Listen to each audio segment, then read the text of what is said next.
যে পৃথিবীর মধ্যে সর্বোত্তম জাতি হলো মানব জাতি। এই জন্য সৃষ্টির শুরু থেকে এই পর্যন্ত আমার আল্লাহ যা কিছু সৃষ্টি করেছেন, সকল সৃষ্টির শ্রেষ্ঠ জীব হলো আশরাফুল মাখলুকাত, মানুষ জাত। কথা বলেন ঠিক কিনা? বনি আদম বলেন, বনি ইসরাইলের যুগে বলেন, যত যুগে আমার আল্লাহ যত মানুষ পয়দা করেছেন, সৃষ্টি করেছেন, সমগ্র সৃষ্টিকে আল্লাহ তার ইবাদতের জন্য করেছেন। বন্ধুরা আমার, বাবাজিরা, শুধু মানুষ নয়, সমগ্র সৃষ্টি আমার মওলার মুখাপেক্ষী। ঠিক কিনা বলেন? আমরা যেমন আল্লাহর তাসবিহ আদায় করি, গাছ বৃক্ষ তরুলতা পশু পাখিও আমার আল্লাহর তাসবিহ আদায় করে, কিন্তু আমরা হয়তো পশু পাখির ভাষা বুঝি না, গাছের ভাষা বুঝি না, মাছের ভাষা বুঝি না, কিন্তু গাছের পাতায় পাতায় আমার আল্লাহর জিকির হয়। কথা বলেন ঠিক কিনা? বন্ধুরা আমার, বাবাজিরা, কিন্তু আমরা পৃথিবীর শ্রেষ্ঠ জাতি, মানুষ জাতি, আমাদেরকে আল্লাহ রাব্বুল আলামিন সৃষ্টি করার একটা মাত্র কারণ হলো ইল্লা লিয়াবুদুন, যাতে আমরা আল্লাহর ইবাদত করি, আল্লাহর দাসত্ব করি। এত সুন্দর করে বলার পরেও আজকে দেখেন আমরা মানুষ জাতিরা বিবেকবান হওয়ার পরেও আল্লাহর ইবাদত থেকে আমরা দূরে সরে থাকি। যদি বলি কিভাবে, আমি চ্যালেঞ্জ করে এখন বলতে পারবো, এখানে যারা উপস্থিত হয়েছেন, আমার বিশ্বাস, আমার মন বলছে অর্ধেকেরও বেশি মানুষ এখানে এশারের নামাজ কাজা করে বসছে। রাগ করেছেন? কষ্ট নিয়েছেন? আমার বিশ্বাস, আমার মন সাক্ষী দিচ্ছে, এখানে যারা বসছেন অর্ধেকেরও বেশি মানুষের মাগরিবের নামাজটা কাজা হয়েছে। আমার অন্তর সাক্ষী দিচ্ছে, এখানে যারা বসছেন অর্ধেকেরও বেশি মানুষের আসরের নামাজ কাজা হয়েছে, জোহরের নামাজ কাজা হয়েছে। ফজরের কথা বললে তো লজ্জাই লাগে। বন্ধুরা আমার, বাবাজিরা, আল্লাহ রাব্বুল আলামিন আদেশ করেছেন আকিমুস সালাত, তোমরা সালাত কায়েম করো। কিন্তু বলেন দয়াল নবী আয়েশা আমাদেরকে সালাত কিভাবে পড়তে হয় ওই শিক্ষা দিয়েছেন। কিন্তু বলেন কয়দিন কয়বার আমরা আল্লাহকে সিজদা করি, এই নাক কপালটা কয়বার আমরা জমিনের মধ্যে লাগাই। আল্লাহ রাব্বুল আলামিন বলেছেন ইয়া আইয়ুহান নাসু উবুদু রাব্বাকুম, হে মানব জাতিরা তোমরা তোমাদের রবের ইবাদত করো। নির্দেশ কার? এখানে কোনো ধর্মের কথা বলা হয় নাই, গোত্রের কথা বলা হয় নাই। আল্লাহ রাব্বুল আলামিন সমগ্র মানব জাতিকে উদ্দেশ্য করে আয়াতে পাক অবতীর্ণ করেছেন। ঠিক কিনা বলেন? কিন্তু ভাইয়েরা আমার, পরবর্তীতে ধর্মের যখন বিভক্তি হয়েছে, কেউ হিন্দু, কেউ বৌদ্ধ, কেউ খ্রিস্টান, কেউ ইহুদি, কেউ নাসারা, আবার আমরা মুসলমান। ঠিক কিনা বলেন? যত ধর্মাবলম্বী লোক আছে, সব ধর্মের লোকেরা আল্লাহ এক স্বীকার করে, কাল স্বীকার করে, কিন্তু আল্লাহর সৃষ্টি হওয়া সত্ত্বেও নাস্তিক যারা, এরা আল্লাহ পর্যন্ত বিশ্বাস করে না। এই জন্য ভাইয়ের আমার, বন্ধুরা আমার, নাস্তিক বলেন, বিধর্মী বলেন, হিন্দু বৌদ্ধ খ্রিস্টান বলেন, এরা সবাই কার সৃষ্টি? জোরে কোন কার সৃষ্টি? এই জন্য আমাদেরকে আল্লাহ রাব্বুল আলামিন বারবার সুযোগ করে দিয়েছেন, কিন্তু আমাদের বিবেক সেটা গ্রহণ করে না। দেখেন আমার আল্লাহ রাব্বুল আলামিন মানুষ সৃষ্টি করার পরে আমাদেরকে বিবেক দিয়েছেন, বুদ্ধি দিয়েছেন, দুইটা দিক নির্ধারণ করে দিয়েছেন। একটা হলো সত্যের পথ, আরেকটা হলো মিথ্যার পথ। ঠিক না বিঠিক? একটা হালাল পথ আর একটা হারাম পথ, এই দুইটা দিকও আল্লাহ নির্ণয় করে দিয়েছেন। আবার আমরা যে গুনাহ করব, অপরাধ করব, যেই কারণে আল্লাহ রাব্বুল আলামিনের 99টি সিফতি নামের মধ্যে 3টা গুণবাচক নাম আছে। একটা নাম হলো গাফফার, আরেকটা নাম হলো রহমান, আরেকটা নাম হলো রাহিম। কথা বলেন ঠিক কিনা? বাবাজিরা আমার, গাফফার শব্দের অর্থ হলো ক্ষমাকারী, রহমান শব্দের অর্থ হচ্ছে দয়াকারী, রাহিম শব্দের অর্থ হচ্ছে দয়াকারী। ঠিক না বিঠিক? খুব মনোযোগ দিয়ে কথাগুলো শুনবেন। এখানে এমন কোন ব্যক্তি আছে যিনি বলতে পারবে যে আমি গুনাহ করি নাই? আছে বলতে পারবে? বলতে এমন কোন ব্যক্তি নাই, পারসন নাই যিনি বলতে পারবে আমি গুনাহ করি নাই। কারণ আমাদের পরিচয়, আমরা আদম সন্তান। আমরা চোখের দ্বারা, হাতের দ্বারা, পায়ের দ্বারা, ব্যবহারের দ্বারা, আচরণের দ্বারা আমরা গুনাহ করতেই পারি। এই জন্য আল্লাহ রাব্বুল আলামিন আমাকে আপনাকে ক্ষমা করার জন্য একটা নাম রেখেছেন গাফফার। সুবহানাল্লাহ কম। এই জন্য দেখবেন বুজুর্গ ব্যক্তিরা সব সময় তারা চোখের পানি ছেড়ে নির্জনে বৈশা জিকির করে, গফুরুর রহিম নাম তোমার আল্লাহু আল্লাহু আল্লাহ, গফুরুর রহিম নাম তোমার আল্লাহ আল্লাহু। এ বন্ধুরা আমার, বাবাজিরা, এই গাফফার শব্দের অর্থ হলো ক্ষমাকারী। বান্দা গুনাহ মাফির জন্য আল্লাহর কাছে জিকিরের সহিত কয় গাফুরুর রহিম নাম তোমার আল্লাহু আল্লাহ। ওগো মাবুদ, তোমার গাফফার নামের গুণে আমারে ক্ষমা করো। আমার আল্লাহ বান্দার চোখের পানি সহ্য করে না, এই জন্য যখন গাফফার নামের ওসিলা ধরে কোনো ব্যক্তি চোখের পানি ছেড়ে আমার মওলার দরবারে কান্দে, আমার আল্লাহর মায়া হয়ে যায়, দয়া হয়ে যায়, তখন আল্লাহ রাব্বুল আলামিন ওই নামের গুণে বান্দারে ক্ষমা করে দেয়। শুধু তাই নয়, আমার আল্লাহর নাম হচ্ছে রহমান, আমার আল্লাহর নাম হচ্ছে রাহিম। এই দুইটা নামের একটা অর্থ, দুইটা নামের একটা অর্থ আর রহমান আর রহিম। সূরা ফাতিহাতে এই দুইটা নাম মুবারক এসেছে, কথা কোন ঠিক কিনা? আল্লাহ পাকের একটা নাম হলো রহমান, একটা নাম হলো রাহিম। এই রহমান নাম দিয়ে আমার আল্লাহ সমগ্র সৃষ্টি জগৎকে দয়া করে। সুবহানাল্লাহ কোন। এই রহমান নাম দিয়ে সমগ্র সৃষ্টি জগৎকে আমার আল্লাহ দয়া করে। যেমন এক্সাম্পল, আল্লাহর পক্ষ থেকে যখন বৃষ্টি বর্ষণ হয়, এই বৃষ্টিটা কি শুধু মুসলমানের ঘরে পড়ে না হিন্দু বাড়িতে পড়ে? মুসলমানের জমিনে পড়ে না হিন্দুর জমিনে পড়ে? খ্রিস্টানের জমিনে পড়ে না? নাস্তিকের জমিনে পড়ে না? সবার জমিনের মধ্যে এই বৃষ্টির ফোঁটা বর্ষণ হয়। বৃষ্টি দেন কে? বৃষ্টি উঠিয়ে নেন কে? তাইলে দেখেন আমার আল্লাহ কেমন মহান। আমার আল্লাহর নাম মুবারক রহমান, আমার আল্লাহর নাম হলো রাহিম। এই রহমান নামের শব্দের অর্থ দয়ালু, রাহিম শব্দের অর্থ দয়ালু। বাবাজিরা আমার, বন্ধুরা আমার, রহমান নামের পরিচয় দিয়ে আমার আল্লাহ গোটা সৃষ্টি জগৎকে দয়া করে। এখানে হিন্দু নাই, বৌদ্ধ নাই, খ্রিস্টান নাই, ইহুদি নাই, মুসলমান নাই, মোট কথা সমগ্র জাতি যাদেরকে আল্লাহ সৃষ্টি করেছেন, গোটা সৃষ্টি জগৎকে আমার আল্লাহ রহমান নাম দিয়া দয়া করে। আর রাহিম নামের পরিচয়টা তখন হয় যখন বান্দা থেকে যারা আল্লাহর বন্ধু হয়, যারা দিনদার, যারা মুত্তাকি, যারা ইমানদার, যারা পরহেজগার, ওই সমস্ত ব্যক্তিগুলা মুমিন বলে গণ্য হয়, ইমানদার বলে গণ্য হয়। আর ইমানদার ব্যক্তিরা দুনিয়া ছেড়ে যখন, দুনিয়ার মায়া ছেড়ে যখন তারা কবরে চলে যায়, তখন আমার আল্লাহ তাদেরকে রাহিম নাম দিয়া দয়া করে। আর রাহিম নাম দিয়া শুধু আল্লাহ মুমিন ব্যক্তিদেরকে দয়া করে। দুইটা নামের অর্থ একটাই। রহমান শব্দের অর্থ দয়ালু, রাহিম শব্দের অর্থ দয়ালু। আল্লাহর রহমান নাম দিয়ে গোটা সৃষ্টি জগৎকে আমার আল্লাহ দয়া করে, আর রাহিম নাম দিয়া আল্লাহ পাক শুধু মুমিনদেরকে দয়া করে। সুবহানাল্লাহ বলেন। তাইলে বাজান আমার, বন্ধুরা আমার, আমরা কি শুধু আল্লাহর বান্দা হব নাকি আল্লাহর বন্ধু হতে চাই?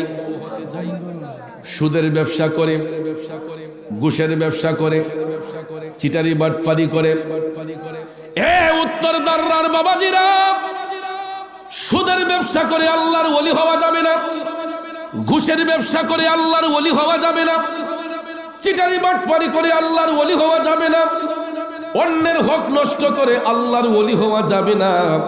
নাকি যাবে? আমাদের দেশের মধ্যে দেখবেন কিছু কিছু রেডিমেড মুসল্লি আছে, যাদের মুখের কথা শুনলে, যাদের আচরণ দেখলে মনে হয় আল্লাহ মনে হয় আসমান থেকে ফেরেশতারা খালি পাঠাইছে। ঠিক কিনা? এই দেশে কিছু কিছু মানুষের লেবাস দেখলে, পোশাক দেখলে, সুরত দেখলে মনে হবে যে আল্লাহ মনে হয় ফেরেশতারা খালি এই মাত্র পাঠাইছে, নিষ্পাপ। কিন্তু ভাইয়ের আমার, রূপের পাগল না হইয়া গুণের পাগল হতে হবে। চামড়া সুন্দর দিয়ে কি হবে? বডি ফিটনেস দিয়ে কি হবে? যদি তার মধ্যে নেক আমল না থাকে, যদি তার মধ্যে ঈমান না থাকে, ওই ব্যক্তির বডি ফিটনেস দিয়ে কি হবে? রূপ দিয়া কি হবে? কারণ যেই রূপের বাহাদুরি আমরা করতেছি, বলুন এই রূপ গঠন করেছেন কে? জোরে বলেন, করেছেন কে? আল্লাহ কেমন কারিগর! এক একটা মানুষরে এক একটা রূপ দিয়ে আমার আল্লাহ সৃষ্টি করেছেন। ভাইবা দেখেন, কালো হোক, শ্যামবর্ণ হোক, ফর্সা হোক, উজ্জ্বল বর্ণ হোক, কারো রূপের সঙ্গে কারো রূপের কোনো মিল নাই। যাকে আমার আল্লাহ যেই রূপ দিয়ে বানিয়েছে, এটা একমাত্র তার জন্যই প্রযোজ্য। অন্য কোনো পার্সনকে আমার আল্লাহ এই রূপ দিয়ে বানাই নাই। কথা বলেন ঠিক কিনা? এই জন্য বন্ধুরা আমার, বাবাজিরা রে, কখনো রূপের বড়াই করতে নাই, অহংকার করতে নাই, রিয়া করতে নাই। এই জন্য বাবাজিরা আমার, চিটারি বাটপারি করে আল্লাহর ওলি হওয়া যাবে না। রূপ দিয়া কি হবে? যদি তার গুণটা সুন্দর না হয়। আমাদের দেশে দেখবেন কিছু কিছু লোক দেখানো ইবাদতকারী আছে, এরা মানুষদেরকে দেখাইবার জন্য নামাজ পড়ে, মানুষদেরকে দেখাইবার জন্য বন্দেগী করে, আর নিজ দিয়া গিয়া দেখবেন তোর তাজা সুদের ব্যবসা করে, টেন্ডারবাজি করে। আছে না নাই? উপর দেখলে মনে হয় আসমানের ফেরেশতা, আর নিচ দিয়া গেলে দেখা যায় ওই ব্যক্তি টাটকা সুদ ঘুষের ব্যবসা করতেছে। ভাইয়ের আমার, আমার রাসূল পৃথিবীতে আসার পরে সুদকে হারাম করেছেন, করজায়ে হাসানাকে উত্তম করেছেন। ঠিক না ঠিক? ইসলাম সুদ ঘুষকে হারাম করেছে, করজায়ে হাসানাকে উত্তম রূপে জায়েজ করেছে। কথা কোন ঠিক কিনা? কিন্তু বলেন, এই সমাজের মধ্যে কয়জন মানুষ করজায়ে হাসানা দেয়? যদি আমরা কেউ কাছে গিয়ে বলি যে ভাই আমি একটু বিপদগ্রস্ত হয়েছি, আমাকে করজায়ে হাসানা 10,000 টাকা দেন, 20,000 টাকা দেন, এমন ভাবে ঠুট মুখ শুকিয়ে বলবে যে ভাই বিষ খাওয়ার পয়সাটাও নাই। ঠিক কিনা? করজায়ে হাসানা স্বরূপ 10,000 20,000 টাকা ধার চেয়েছেন যে ভাই আমি 15 দিন পরে দিয়ে দেব, 1 মাস পরে দিয়ে দেব। এমন সময় দেখবেন ঠুট মুখ শুকিয়ে কিছু কিছু মানুষ বলে ভাই আমার কাছে বিষ খাওয়ার পয়সাটাও নাই। এমন খালি কোনো সময় ছিল না। ঠিক নেই? যদি কোনো ব্যক্তি গিয়ে বলে ভাই বিপদে পড়ে গেছি, আপনার ভাইস্তাকে বিদেশে পাঠাবো, আপনার ভাগিনারে বিদেশে পাঠাবো, আমার ছেলেটাকে বিদেশে পাঠাবো, 50,000 টাকা দেওয়া যাবে নি? পত্তনের উপরে, লাভের উপরে, পত্তনের উপরে। তখন কই 50 আমি দেই না, নিলে একবারে বরাবর। ঠিক না বেঠিক? করজায়ে হাসানা চাইলে টাকা হয় না, লাভের উপর টাকা চাইলে লাভের অভাব হয় না, লাভের উপর টাকা চাইলে টাকার অভাব হয় না। এ নবীর প্রেমিকেরা, আল্লাহ তাআলা মাঝে মধ্যে আমাদের খাসিয়ত দেখে নারাজ হইয়া যায়। ভূমিকম্প কিন্তু এমনিতে আসে না বাজান। মানুষ যখন পাপ করতে করতে সীমা লঙ্ঘন করে ফেলে, তখনই দেখবেন আমার আল্লাহ পাক রব্বুল আলামিন নারাজ হইয়া আমাকে আপনাকে টর্নেডো দিয়া, ভূমিকম্প দিয়া রেড সিগন্যাল দেন। ঠিক কিনা বলেন? গত 2 সপ্তাহ আগেও, 2-3 সপ্তাহ হয়ে গেছে, রাজধানী ঢাকায় একদম অনেক বিল্ডিং বাঁকা হয়ে গেছে। কথা কোন ঠিক কিনা? আবহাওয়াবিদগণ গবেষণা করে দেখেছে বিজ্ঞানীরা, যেটা নরসিংদী থেকে এটা উৎপত্তি হয়েছিল, উঠেছে নরসিংদী থেকে সিমটমটা, কিন্তু নাড়িয়েছে সারা দেশ। কথা কোন ঠিক কিনা? অথচ দেখেন আমরা সেই মালিককে চিনি না। আমি যদি একটা বিল্ডিং ভাঙতে যাই, দেয়াল ভাঙতে যাই, একটা হ্যামার দিয়ে কতগুলা বাড়ি দিতে হয়, এসকেভেটর দিয়ে কতগুলা ধাক্কা দিতে হয়। একটা বিল্ডিং নড়ানো কি সাধারণ কথা? এত ফাউন্ডেশন মজবুত হওয়ার পরেও একটা বিল্ডিং যদি দুর্বল হয়, ভাঙতে গেলে দেখবেন এসকেভেটর লাগে। এসকেভেটর ছাড়া বড় বড় বিল্ডিং দাঁড়ানো সম্ভব হয় না। কিন্তু আমার আল্লাহ কেমন ক্ষমতাধর, তিনি কেমন মালিক! কয়েক সেকেন্ডের মধ্যে গোটা পৃথিবীটাকে তিনি তছনছ করে দিতে পারেন। ঠিক কিনা বলেন? এই ভূমিকম্প যখন আসছিল, এখন তো সোশ্যাল মিডিয়ার যুগ, ডেভেলপ যুগ এখন ডেভেলপ। অনেকের বাসা বাড়িতে সিসি ক্যামেরা আছে, ঠিক কিনা বলেন? অনেকের বাসা বাড়িতে সিসি ক্যামেরা আছে।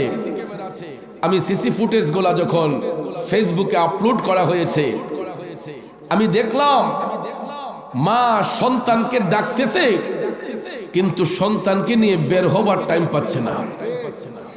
বাবা সন্তানকে ডাকতেছে, কিন্তু নিজের জান বাঁচানোর জন্য কিভাবে বের হবে এই টেনশনে ব্যস্ত, ঠিক কিনা বলেন? ও মনরে,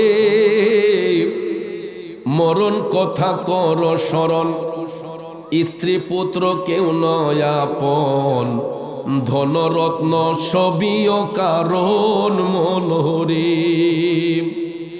ও ভাই তুই মরিলে সঙ্গের সাথী হইবে না একজন, সেগেন কইরে পাগল মন, একবার ভাবলে না রে তোর হইব রে মরণ। এ বন্ধু, কার জন্য সুদ ঘুষ খাইয়া টাকা বানাইব, কার জন্য হারাম টাকা দিয়া পাহাড় সম্পদের পাহাড় গড়ব? আমি যদি এই মুহূর্তে মারা যাই, আমার সন্তান তো আমার কবরে যাবে না, আমার স্ত্রী আমার কবরে যাবে না, আমার কোনো মেয়ে আমার কবরে যাবে না, আমার কোনো বন্ধু বান্ধব আমার কবরে যাবে না। এ বন্ধু, যিনি আমাদের সঙ্গী কবরে হবেন তিনি হচ্ছেন শাহে মদিনা। কথা বলেন ঠিক কিনা? হারাম থেকে বাঁচার জন্য শিক্ষা দিয়েছেন, ওই নবী আমাদেরকে হারাম থেকে বাইচা থাকার শিক্ষা দান করেছেন।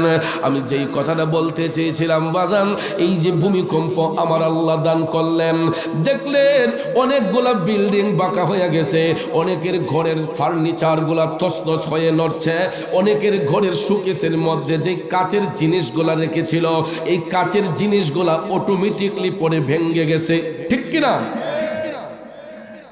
পরিবারের একটা সদস্য যদি এতগুলা কাচের জিনিস ভাঙতো, অবশ্যই তার বাবা তারে পিঠাইতো, মা তাকে পিঠাইতো। কথা কোন ঠিক না বেঠিক? আমার আল্লাহর পক্ষ থেকে ভূমিকম্প এসেছে, অনেকগুলা জিনিস নষ্ট হয়ে গেছে, অনেক বিল্ডিং বাঁকা হয়ে গেছে। আমার ভাইয়েরা, তাইলে চিন্তা করেন তিনি কেমন কারিগর, মুহূর্তের মধ্যে সবকিছু তছনছ করে দিতে পারেন।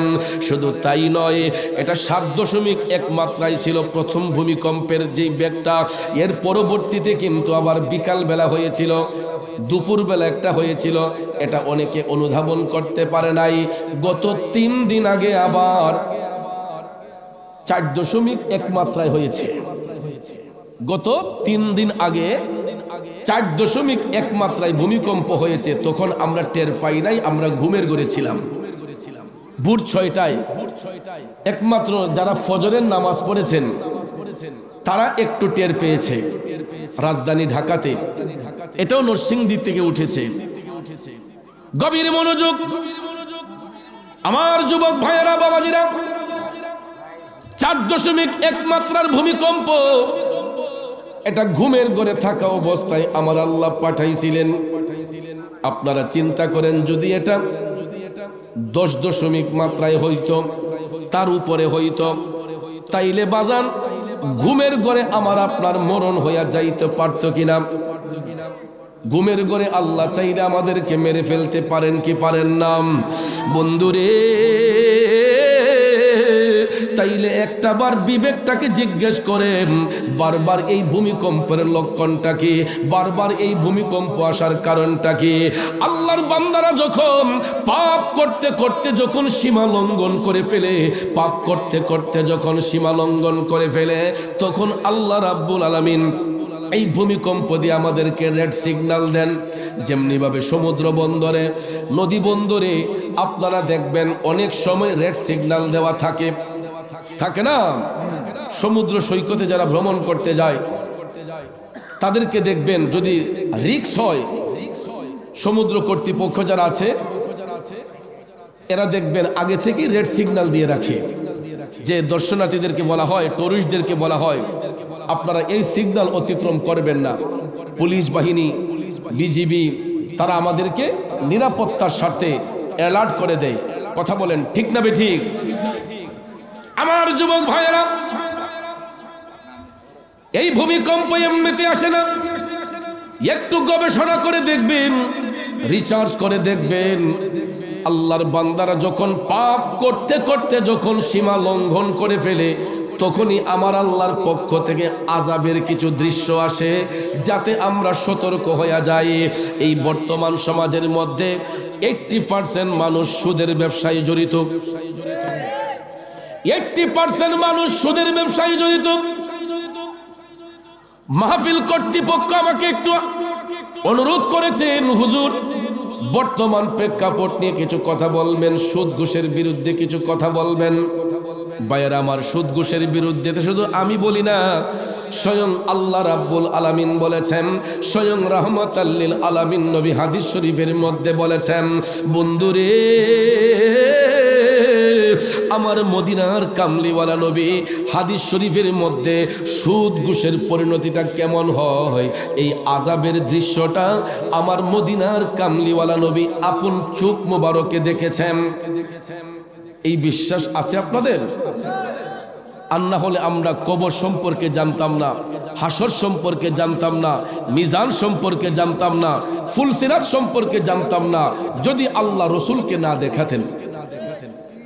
নবী দেখা এইগুলা পৃথিবীতে এসে রসুল বর্ণনা করে আমাদেরকে শিক্ষা দিয়েছেন, তোমরা এই কাজ করলে জান্নাত পাবা, এই কাজ করলে তোমরা জাহান্নাম পাবা। তাইলে বলুন, আমরা কি জান্নাতীদের অন্তর্ভুক্ত হব নাকি জাহান্নামীদের অন্তর্ভুক্ত হব? জান্নাতীদের অন্তর্ভুক্ত হইলে, জান্নাতীদের অন্তর্ভুক্ত হলে আল্লাহকে ভয় করতে হবে, আল্লাহর ইবাদত করতে হবে। কারণ যারা আল্লাহর ইবাদত করে, আমার আল্লাহ রাব্বুল আলামিন ওই ব্যক্তিদেরকে জান্নাতবাসী বানায়। আমার রসুল বলেছেন একজন সাধারণ ইমানদার, রসুল বলেছেন একজন সাধারণ ইমানদার জান্নাতের মধ্যে যখন প্রবেশ করবে, জান্নাতের সর্বনিম্ন জায়গা যেটা, জান্নাতের সর্বনিম্ন জায়গা যেটা, এখানে যারা থাকবে সর্বনিম্ন জান্নাতীয় যারা হবে, এদের সেবার জন্য 70,000 ফেরেশতা আমার আল্লাহ নিয়োজিত করে দিবে।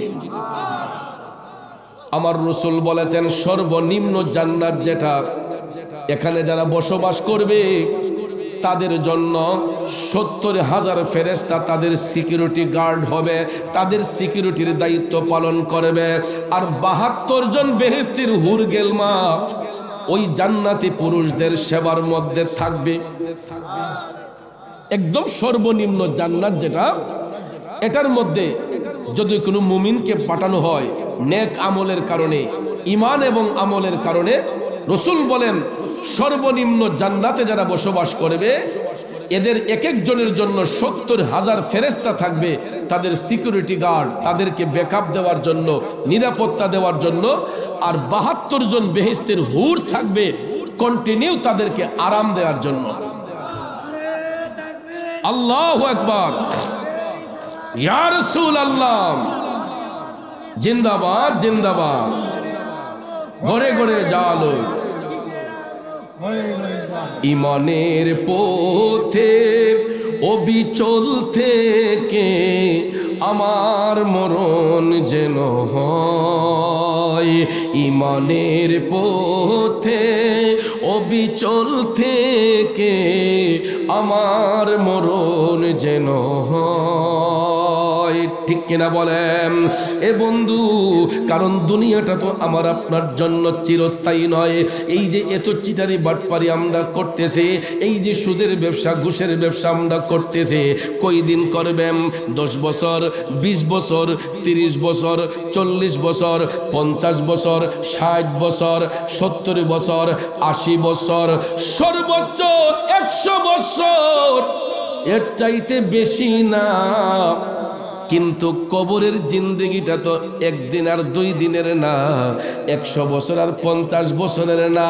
বাজানো কবরের মধ্যে কত বছর পরে থাকতে হবে এর নির্দিষ্ট কোনো গ্যারান্টি পৃথিবীর কোনো মুফতি সাহেব, মুহাদ্দিস সাহেব দিতে পারবে? কথা কয় না, পারবে? তাইলে একটাবার ভাবেন না, আজ থেকে 200 বছর আগে যারা দুনিয়া থেকে বিদায় হয়েছেন, আজ থেকে 200 বছর আগে যারা দুনিয়া থেকে বিদায় হয়েছে তাদের দুনিয়ার জিন্দেগির চাইতে কবরের জিন্দেগি বেশি হয়ে গেছে। কথা বলেন, দুনিয়ার জিন্দেগির চাইতে কবরের জিন্দেগি বেশি হয়ে গেছে। তাইলে বাজান, এই দুনিয়া আসল না আখেরাত আসল? দুনিয়াটা ক্ষণস্থায়ী, আর আখেরাতটা কতদিন থাকতে হবে, আখেরাতের জিন্দেগি কতদিন কাটাইতে হবে একমাত্র আল্লাহ আ'লামু, আল্লাহ তাআলাই ভালো জানে। কথা বলেন ঠিক কিনা? আখেরাতের মধ্যে কতদিন থাকতে হবে, কত বছর থাকতে হবে, এই গ্যারান্টি একমাত্র আল্লাহ তাআলাই দিতে পারেন এবং আল্লাহর নবী ভালো জানেন। কথা বলেন ঠিক কিনা? বন্ধু, তাইলে কি হবে হারাম খাইয়া, কি হবে মানুষের মনে কষ্ট দিয়া, মানুষের দিলের মধ্যে আঘাত দিয়া যতই নামাজ পড়েন, বন্দেগি করেন, ওই ইবাদত দিয়ে আত্মার মধ্যে কোনোদিন শান্তি আসবে?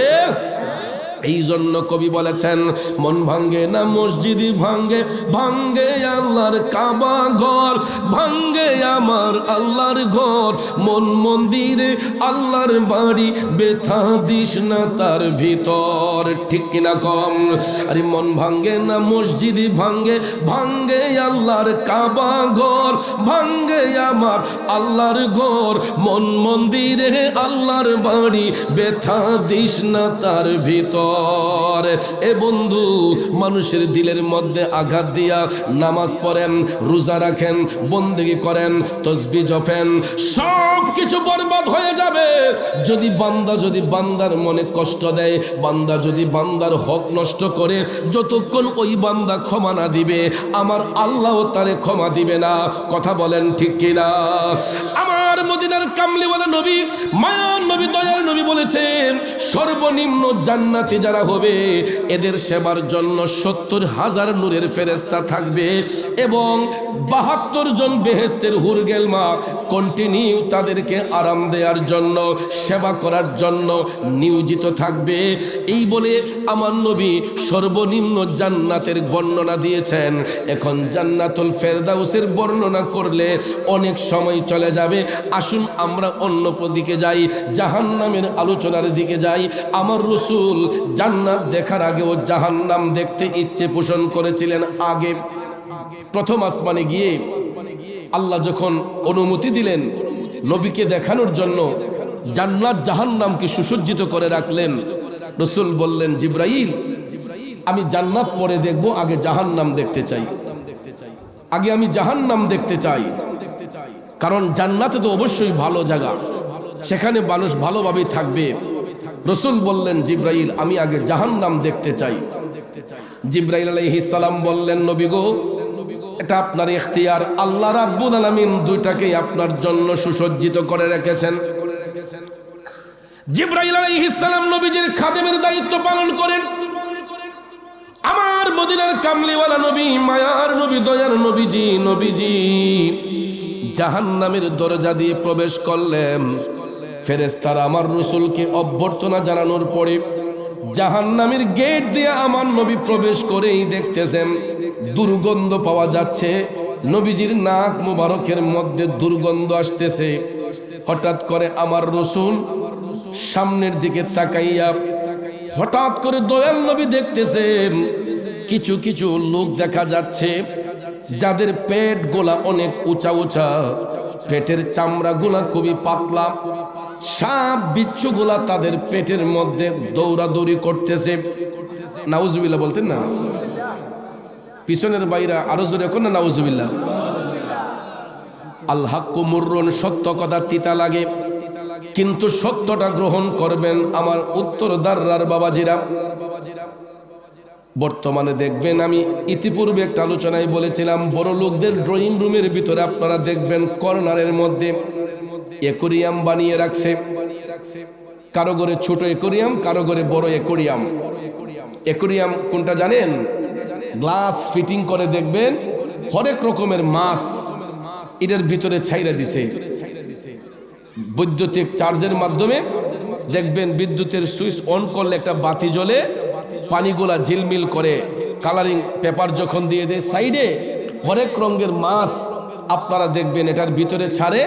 বাহির থেকেও দেখা যায় ভিতর থেকেও দেখা যায়। কথা বলেন ঠিক কিনা?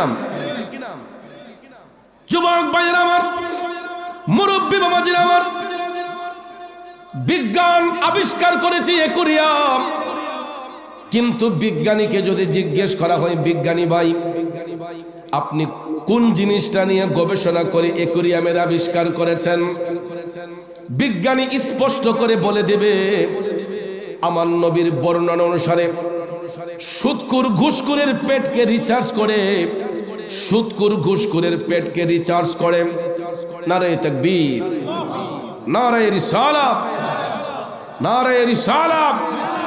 আহলে সুন্নাত ওয়াল জামাত আমাদের সবার প্রিয় নবীনগর উপজেলা বিএনপির সাবেক সভাপতি, নবীনগর উপজেলা পরিষদের সাবেক সংগ্রামী চেয়ারম্যান, জননন্দিত ব্যক্তি, আমার অত্যন্ত মহব্বতের শ্রদ্ধাভাজন বড় ভাই আলহাজ ইঞ্জিনিয়ার শফিকুল ইসলাম সাহেব আমাদের মাহফিলে উপস্থিত হয়েছেন। মাহফিল কমিটির পক্ষ থেকে, আমি প্রধান আকর্ষণের পক্ষ থেকে ইঞ্জিনিয়ার শফিকুল ইসলাম ভাইকে মোবারকবাদ, ধন্যবাদ জানাচ্ছি। আমরা সবাই বলি মারহাবা, আরেকটু জোরে বলি মারহাবা।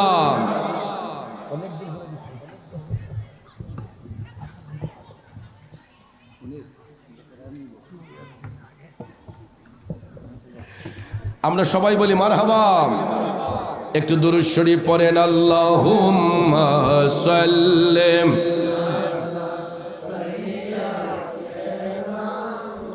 হাম্মাদ আল্লাহ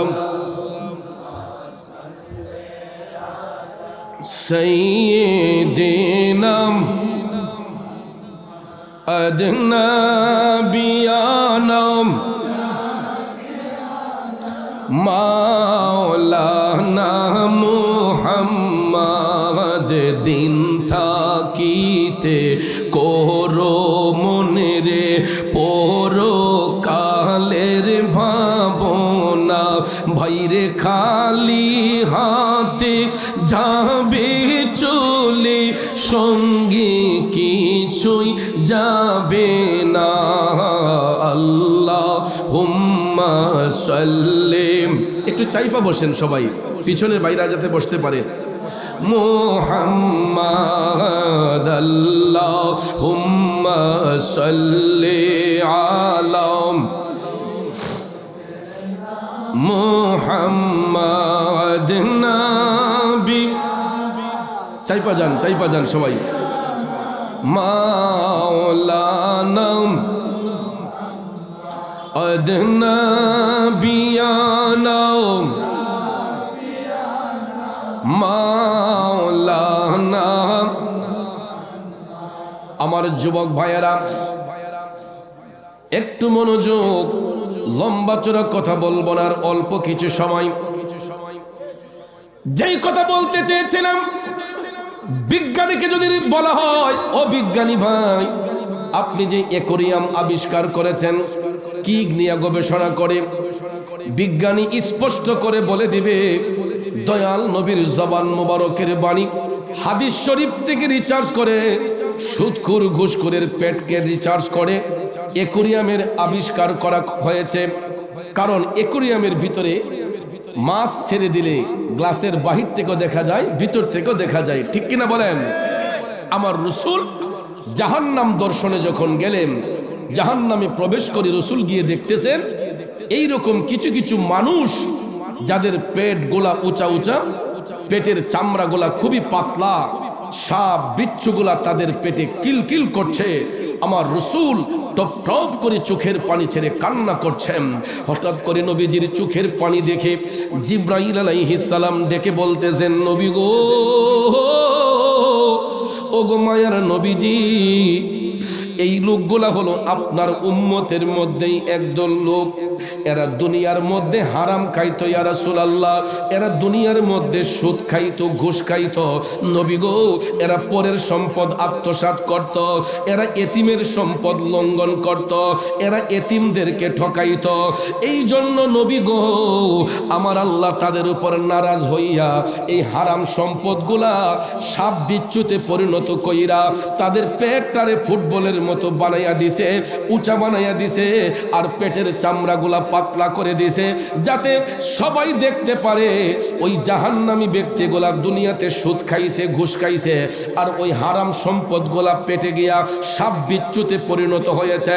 জিব্রাইল আলাইহিস সালাম ডাক দিয়া কই, নবী গো, ইয়া রাসূলুল্লাহ, সুদখোর ঘুষখোরের পেটের মধ্যে যেই সাপগুলা কামড়াইতেছে, এরকম একটা সাপ যদি দুনিয়াতে বের হইয়া একটু কালো শ্বাস দিত, কি দিত, তার বিষটা যদি একটু প্রয়োগ করত, তার একটু কালো শ্বাসে গোটা পৃথিবী অন্ধকার হয়ে যেত। চিল্লাইয়া বলেন নাউজুবিল্লাহ। বাবাজির আমার, তাহলে বলুন এটা কি আমরা খাইব না ছাড়ব? খাইব না ছাড়ব? কিন্তু আপনারা দেখবেন এরা নামাজ পড়ে একটু বেশি, যারা তোলা দেখায় এরা দেখবেন ইহানো দাগ একটা, ইহানো একটা, ইহানো একটা, মোটামুটি অটো রিক্সা হয়ে জায়গা। কথা কোন ঠিক কিনা? গভীর মনোযোগ। যারা হারাম ব্যবসা করে, যারা সুদ ঘুষের ব্যবসা করে, ওই ব্যক্তিগুলা কবরের মধ্যে এরা জাহান্নামের তলদেশে তাদের স্থান হবে। রাসূল বলেছেন এরা যখন দুজখে যাবে, দুজখের সবচাইতে নিম্নতম স্থান, যারা সুদ ব্যবসা করে, ঘুষের ব্যবসা করে, মানুষের দিলে যারা আঘাত দেয়, দুজখের সবচাইতে নিচু জায়গা। এটা কতটুক গভীর এই সম্পর্কে রাসূল বলেছেন যে দুজখের প্রথম স্টেপ থেকে একটা পাথর যদি নিচে ছাড়া হয়, ৭০,০০০ বছর যাবার পরে যতটুক নিচে যাবে, ৭০,০০০ বছরের রাস্তা যতটুক নিচে যাবে, এটা হচ্ছে দুজখের তলদেশ। নাউজুবিল্লাহ বলেন, কয় সুবহানাল্লাহ বলে। জাহান্নামের তলদেশ, দুজখ থেকে যখন একটা পাথর নিচের দিকে ছাড়া হবে, রাসূল বলেছেন ৭০,০০০ বছর যাওয়ার পরে যতটুক রাস্তা হবে, এতটুক গভীরতা হবে দুজখের সবচাইতে নিচু জায়গা। আর ওই জায়গার মধ্যে সুদখোর, ঘুষখোর, যারা হারাম ব্যবসা করে, যারা মানুষের সাথে প্রতারণা করে, ভাইয়েরা আমার, বন্ধুরা আমার, ওই ব্যক্তিগুলাকে সেই জায়গার মধ্যে রেখে আমার আল্লাহ তাদেরকে জাহান্নামের আগুন দিয়ে জ্বালাবে, তাদের পেটের মধ্যে সাপ বিচ্ছু কিলকিল করবে। চিল্লায়া বলেন নাউজুবিল্লাহ। বন্ধুরা আমার, বাবাজিরা, তাইলে ইবাদত শুধু করলেই হবে না, নামাজ শুধু পড়লেই হবে না। আমার আল্লাহ তাআলা বলেছেন ইন্নাস সালাতা তানহা আনিল ফাহশাই ওয়াল মুনকার। নামাজ এমন একটা ইবাদত, যেই ইবাদতের দ্বারা আল্লাহর বান্দাদেরকে অশ্লীল কাজ থেকে, খারাপ কাজ থেকে মুক্ত করে। কিন্তু আমাদের সমাজে অধিকাংশ মানুষ দেখা যায় নামাজ পড়া মিথ্যা কথা বলে, নামাজ পড়া সুদের ব্যবসা করে, নামাজ পড়া ওজনে কম দেয়, নামাজ পড়া আরেকজনের হক নষ্ট করে। আসেনি? এই লোক দেখানো ইবাদতকারীকেও আমার আল্লাহ জাহান্নামের সবচাইতে নিচু জায়গা, এটার নাম হচ্ছে জুব্বুল হুজন। নাম কি? জুব্বুল হুজন। জাহান্নামে এর চাইতে আর কোনো খারাপ জায়গা নাই। জুব্বুল হুজন হচ্ছে জাহান্নামের সবচাইতে নিকৃষ্ট জায়গা। এই জায়গার মধ্যে রাখা হবে যারা লোক দেখানো ইবাদত করে, মানুষকে দেখাবার জন্য, আল্লাহর সন্তুষ্টির জন্য নয়। তাহলে বলুন আমাদের দেশে লোক দেখানো ইবাদতকারী আসেনি? কথা বলেন আসেনি? বন্ধুরা আমার, বাবাজিরা, এই জন্য এই লোক দেখানো ইবাদতকারীরা কোনোদিন আল্লাহর বন্ধু হবে না, বরঞ্চ জাহান্নামী হবে।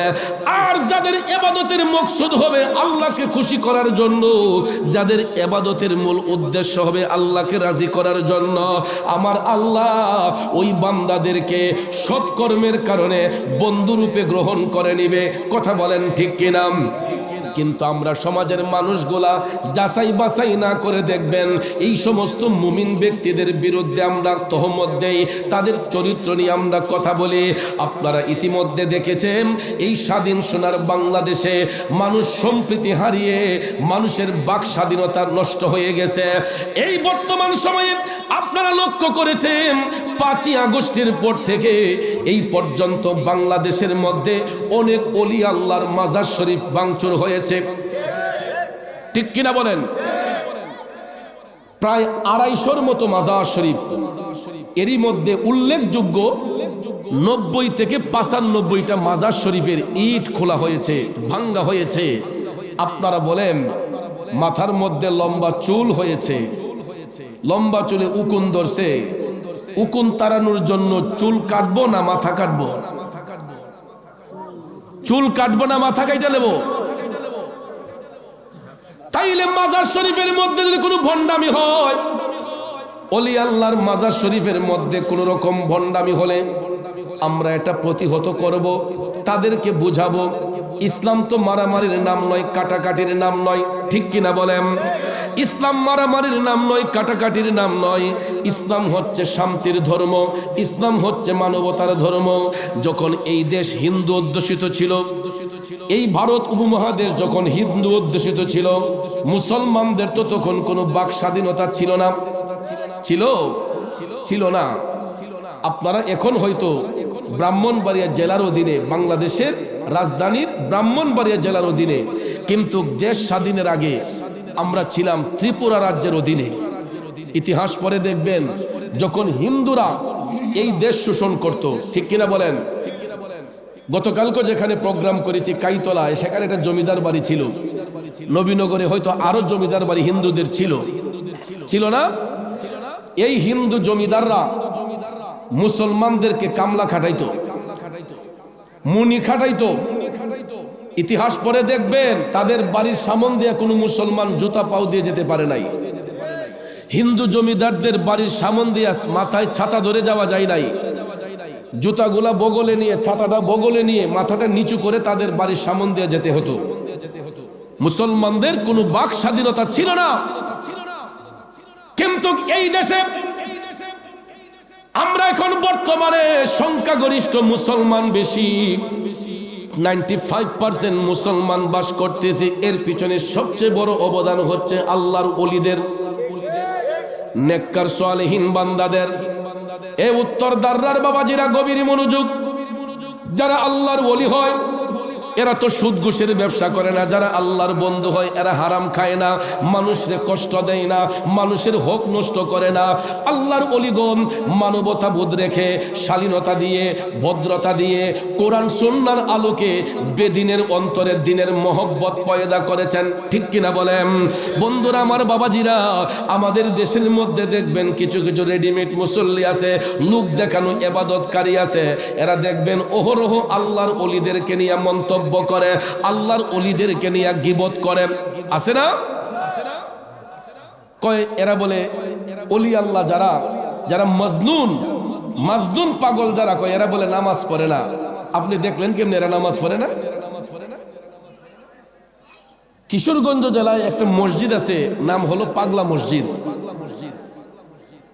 আমি নিজের চোখে দেখেছি, শুক্রবারে জুমার রাত্রিতে, বৃহস্পতিবার দিবাগত রাতে কেউ যদি ফজরের নামাজ গিয়া পড়তে পারে আর পয়রা যদি মসজিদ থেকে না বের হয়, তাইলে জুম্মাটা মসজিদের ভিতরে পড়তে পারে। আর আপনি সকাল 9টা 10টায় যাবেন, মসজিদের ভিতরে তো দূরের কথা, বারান্দায় জায়গা পাবেন না। পাগলা মসজিদে যারা জুম্মা পড়তে যায়, আপনারা গিয়ে দেখবেন, যদি সকাল 9টা 10টায় যান, তাইলে মসজিদের বারান্দা থেকেও অনেক দূরে আপনাকে দাঁড়িয়ে নামাজ পড়তে হবে। এখন এই মসজিদ দেখার জন্য বাংলাদেশের বিভিন্ন প্রান্ত থেকে হাজারে হাজারে মানুষ সেখানে গিয়ে ভিড় করে। বলুন, পাগলা কি কেউ বলছে তোমরা এসে দেখো? ওই এলাকার মানুষগুলা পাগলাকে তহমত দিয়েছিল, পাগলা নাকি নামাজ পড়ে না, পাগলা নাকি আল্লাহরে ডাকে না, আল্লাহরে সিজদা করে না।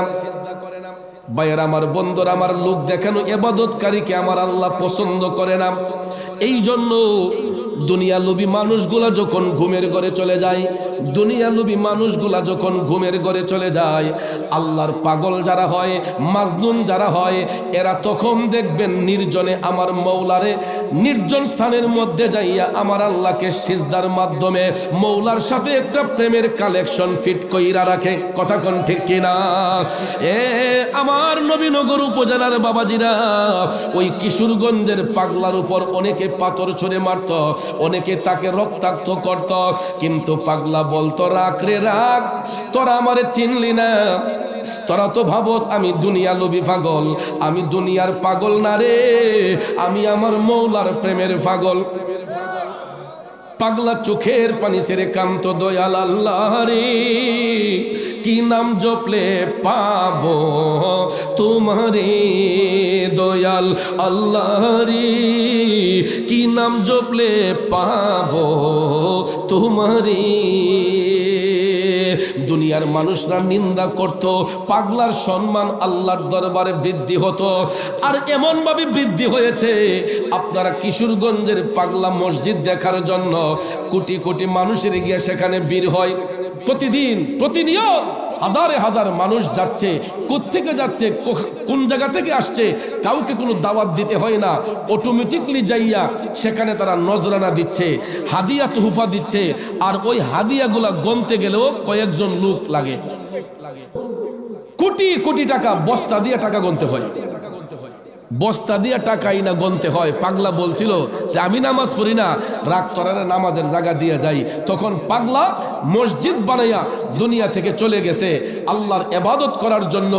দুনিয়া লুবিদেরকে মসজিদ বানায় কইছে তোরা মসজিদে আল্লাহকে ডাকবি আর সারা জীবন আমারে মনে রাখবি, মসজিদে গিয়ে তোরা ইবাদত করবি, সারা জীবন আমারে মনে রাখবি।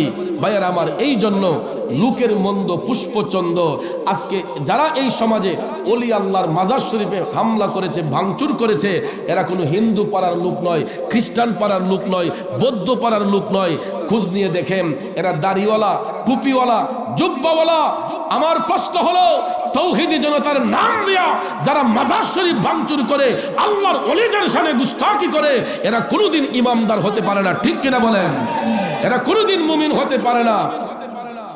রাগ করছেন, কষ্ট পেয়েছেন, কারণ নেককার মুমিন ব্যক্তিরা কখনো কারো মনে আঘাত দিতে পারে না, ঠিক কিনা বলেন? ভাইয়ের আমার, বন্ধুরা আমার, ইদানিং দেখছি চেয়ারম্যান সাহেব বেহেশতের টিকিট বেচে লিতেছে।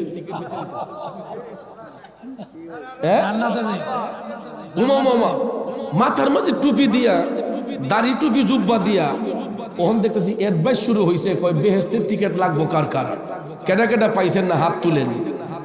আচ্ছা বলেন, জান্নাতের মালিক কে? ভাগের দায়িত্ব আল্লাহ কি দুনিয়ার মোল্লারে দিছে না নবীজিরে দিছে? এখন তো দেখা যায় নবীর উপরেও দেখা যায় এরা কথা বলে ফেলে, ঠিক না? ঠিক। জান্নাত বানিয়েছেন আল্লাহ, ভাগের দায়িত্ব আল্লাহ দিয়েছেন রসুলকে।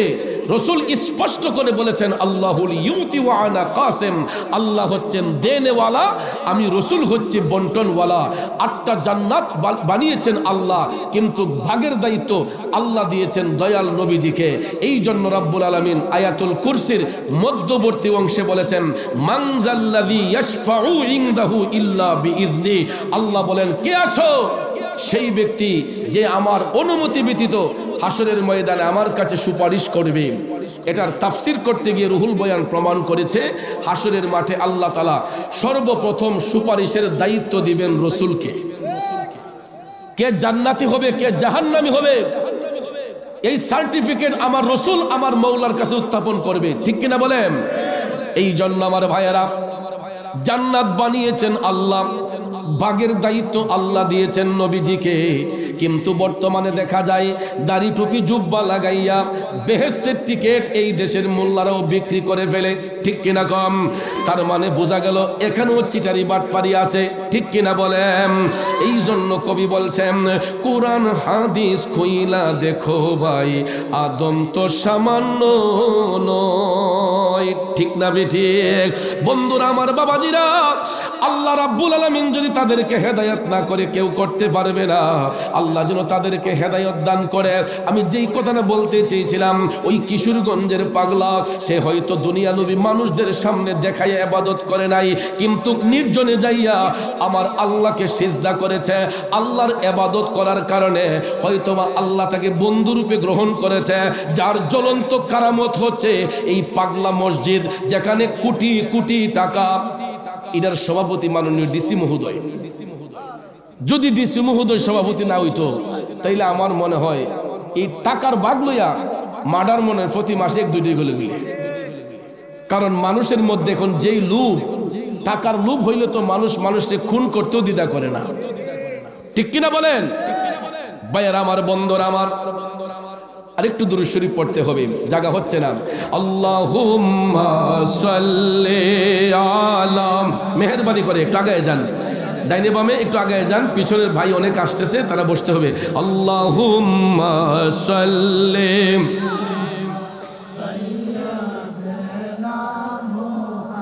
মাহাদিনা বি